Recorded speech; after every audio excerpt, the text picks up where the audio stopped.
2025 წლის პრესის თავისუფლების მტაცებელთა სია გამოაქვეყნა ორგანიზაციამ რეპორტიორების საზღვრების გარეშე.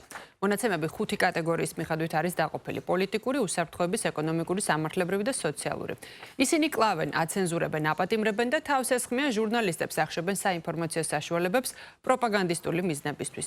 ორგანიზაციის შეფასების მიხედვით სია მოიცავს მათ, ვინც მედიას წლების განმავლობაში დევნიდა. დასახელებულია ჩინეთის კომუნისტური პარტია სი ძინპინის ხელმძღვანელობით, ასევე ვლადიმერ პუტინი და ალექსანდრ ლუკაშენკო, ისრაელის თავდაცვის ძალები, ამერიკის ფედერალური საკომუნიკაციო კომისიის ხელმძღვანელი ბრენდან კარი, აზერბაიჯანის პრეზიდენტი ილჰამ ალიევი, ირანის სულიერი ლიდერი აიათოლა ალი ხამენიე, ვენესუელის პრეზიდენტი ნიკოლას მადურო, უნგრეთის პრემიერ-მინისტრი ვიქტორ ორბანი, სლოვაკეთის პრემიერ-მინისტრი რობერტ ფიცო, თურქეთის პრეზიდენტი რეჯეპ ტაიპ ერდოღანი და საქართველოს ყოფილი პრემიერ-მინისტრი ბიძინა ივანიშვილი.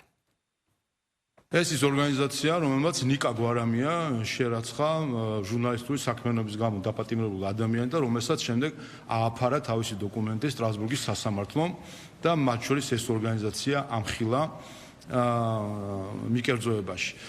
ასე რომ, რა თქმა უნდა, მათი სიტყვები ნაკლებად დამაჯერებელია საერთოდ რამესთან დაკავშირებით, რაც შეეხება მედია გარემოს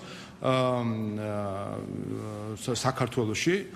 არ მგონია მე რომ ბევრ ქვეყანას მათ შორის ევროპაში შეეძლოს იმის თქმა თუ როგორი პლურალისტური არის მედია გარემო ამა თუ იმ ქვეყანაში. სინამდვილეში საქმე არის შემდეგ რაღაცასა, რასაც ვერ აკონტროლებს Deep State, ის არის მიუღებელი და ასეთი ორგანიზაციების გამოყენებით ხდება შემდეგ პროპაგანდისტული კამპანიების აწევა. მათ შორის ისიც კი არ აქვთ ამ სიჩქარეში ეთყობა, ისიც კი ვერ გადაამოწმეს თუ არ ვიცი გამორჩათ, რომ საუბრობენ თითქოს ბიძინა ივანიშვილი პოლიტიკიდან გასული არის, ამ დროს არის მართველი პარტიის საპატიო თავმჯდომარე და არ მგონია მე რომ ის ნიშნავდეს პოლიტიკიდან გასვლას. ანუ ამ ხრივადაც კი როგორც ჩანს იყო ჩვეულებრივი დავალება რომ ჩაესვათ ბიძინა ივანიშვილის სახელი და ძველი ინფორმაციებით ისარგებლეს და აბსოლუტური აბსურდი თქვენ საქართველოსთან დაკავშირებით.